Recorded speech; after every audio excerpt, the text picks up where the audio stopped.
Hello बच्चों, चलिए प्रश्न को पढ़ते हैं।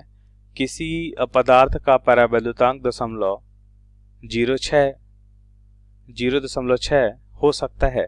तो इस प्रश्न को समझने के लिए सबसे पहले हम प्रश्न की मुख्य अवधारणा को समझ लेते हैं। तो हम यहाँ पे देखेंगे मुख्य अवधारणा। तो हम सबसे पहले समझेंगे परावैद्युतांक क्या होता है। परावैद्युतांक,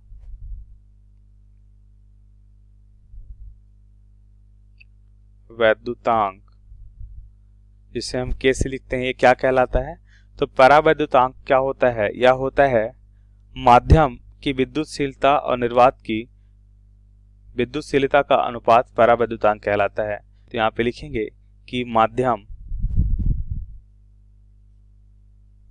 की विद्युतशीलता तथा वाह्य निर्वात की विद्युतशीलता का जो अनुपात है वो क्या कहलाता है? परावैद्युतांक कहलाता है। तो यहाँ पे हम लिखते हैं निर्वात की विद्युतशीलता,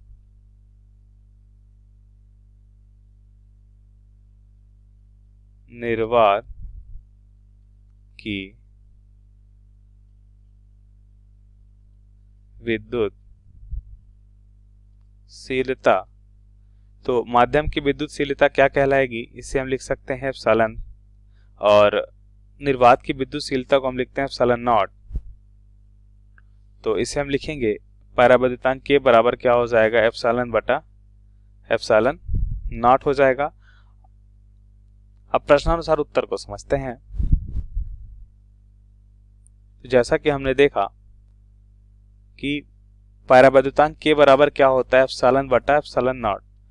तो हमें मालूम है कि जो निर्वात की विद्युतशीलता होती है वो क्या होती है। देखिए, विद्युतशीलता क्या कहलाती है? एक अवरोधक होता है। तो हमें पता है निर्वात में अवरोधक कम होता है। इसका मतलब ये हुआ कि जो अवरोधक निर्वात में कम है, तो इसका मतलब हम कह सकते हैं कि निर्वात में जो विद्युतशीलता है वो हमेशा कम होगी माध्यम की विद्युतशीलता से। तो इसका मतलब अगर एप्सिलॉन नॉट का मान कम है और एप्सिलॉन का मान ज्यादा है तो के हमेशा क्या होगा?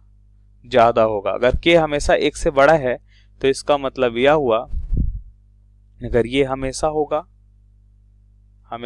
ऐसा, तो यह भी हमेशा होगा। अगर के का मान हमेशा 1 से ज्यादा है तो इसका मतलब यह हुआ कि इसका मान जो है 0.6 कभी नहीं हो सकता। अतः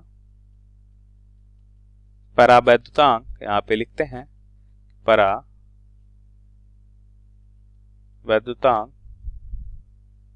1 से कम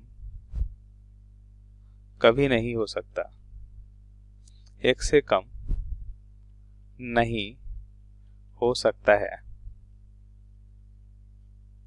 तो ये हमारे प्रश्न का सही उत्तर है। ये इसको हम ऐसे भी लिख सकते हैं कि 0.6 1 से कम नहीं हो सकता है, या